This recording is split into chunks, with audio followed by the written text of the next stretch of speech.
let's bring you all the different decks that I have and just explain a little bit about them and how to handle them. And uh, we will explain the major arcana and how to look at it in depth in this video. And then in the next video, we're going to start with the Fool. That's why I got the Fool out. So looking at the major arcana and the decks I have, I got 4 different decks. This one is the first ever deck I got. It's a Josephine Ellishaw. Ellenshaw, I think. Her name is. It's a really nice deck. I love the colors. I use this deck all the time for everyday questions. This is my favorite deck. This is the original Rider Waite deck from the Rider Company, printed in the 60s. This was handed down to me from my mother-in-law, who was given it in the 60s from a psychic. So I only use this deck when I have something really, really important to ask. And I do feel that this is a traditional deck. It doesn't like to tell me fluffy stuff. It's always very honest. Then the other two decks I have, I love Liz Dean, and I do like her books and all the interpretations that she has on the cards, and that one I just came across from a bookshop and I really liked it. So this is how they look like, and this is all the different imagery with them. Now, I never lay a card down on a bare surface. I do believe it picks up energy. I also store them. The two sets that I allow other people to handle, they just in their box. I don't have special treatment for them. That I don't take out anywhere. And my Josephine deck is something that's that one I love to use. I love the colors. It's very easy. The symbolism is fantastic in there. I really like it. Right, let's talk about the major arcana a little bit. So the major arcana, 22 cards. It's all the secrets and mysteries of the universe, but the way you need to look at it is this is representing your state of mind at the time. They also called the Trump or the Triumph cards, and they are the hardest to learn, and it takes the longest time to learn because of their symbolism and the pictures on them.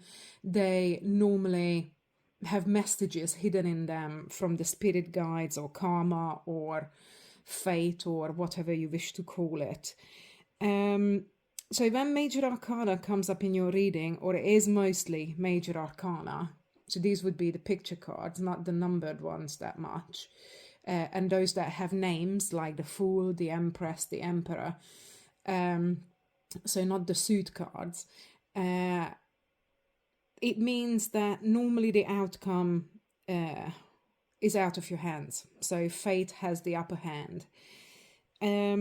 And you can interpret your messages as the outcome will be governed by external forces rather than you making decisions.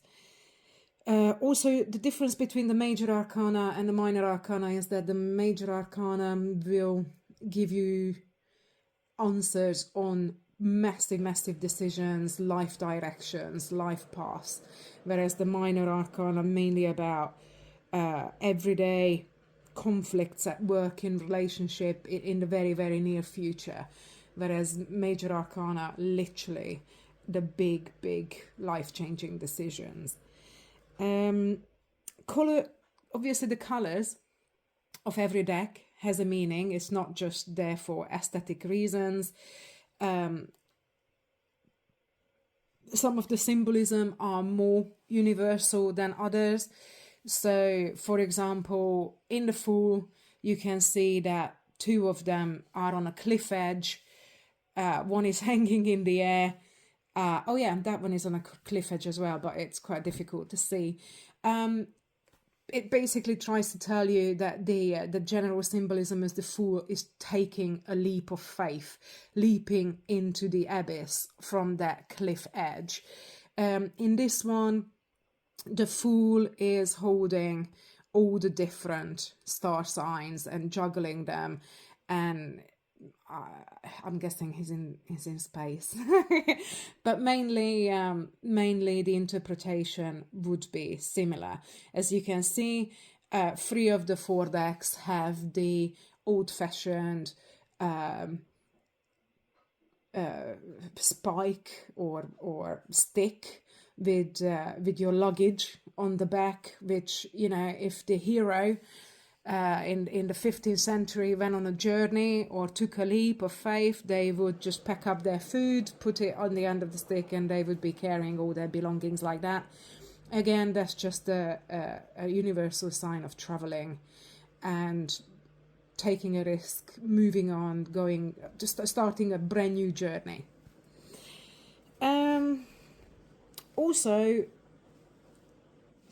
literally the color scheme could be down to interpreting something in the moment. So you might look at the deck and think, oh, that's quite colorful and yellow, that's fantastic news. These ones are a bit more darker, which could be down to the interpretation of the designer or the creator. Like, I haven't seen the Salvador Dali deck, but I can imagine what an amazing deck that must be. Even though it's very, you know, Dali was very, very colorful, his view on the world was rather quirky, shall we say. So his symbolism might not be the same as the common person's symbolism.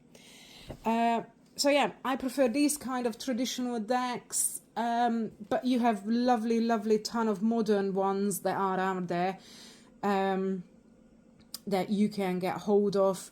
It's something that you need to figure out for yourself, what you like, what you prefer, how you handle them, what vibes you get from them. I had another deck, it's the infamous Tot deck that was designed either during the First or the Second World War from, oh my god, I can't remember his name. You will be able to Google it. I think he was like a Freemason, also connected to Scientology guy, also connected to some other high clubs that are very mysterious. The design of those cards is amazing. You can look it up. She the lady was an artist. She made a fantastic job. It's an amazing deck. The interpretation is very, very different to a traditional deck, and I don't like it. I think it has a very sinister vibe. And it was funny because I went to a card booth last week, and I thought, I don't want to bin it. That would be a waste. Also, I thought that wouldn't bring me very good karma. So I thought I'd sell it, and literally a gentleman bought it. So good luck to him. I hope he finds the symbolism understandable. Yeah, there you go. If you have any questions on how to store them, how to cleanse them, as you can see, I always have an instant burner on, so I can clean them at a time or for every reading. How to charge them up during the full moon or the new moon, whichever you choose. I normally go to Stonehenge and I charge them on the cards because of the lines that the stones were built on. I believe those energy lines charge the cards best for me. There you go. Let me know your questions. And if you can, follow me. I would love to start doing lives.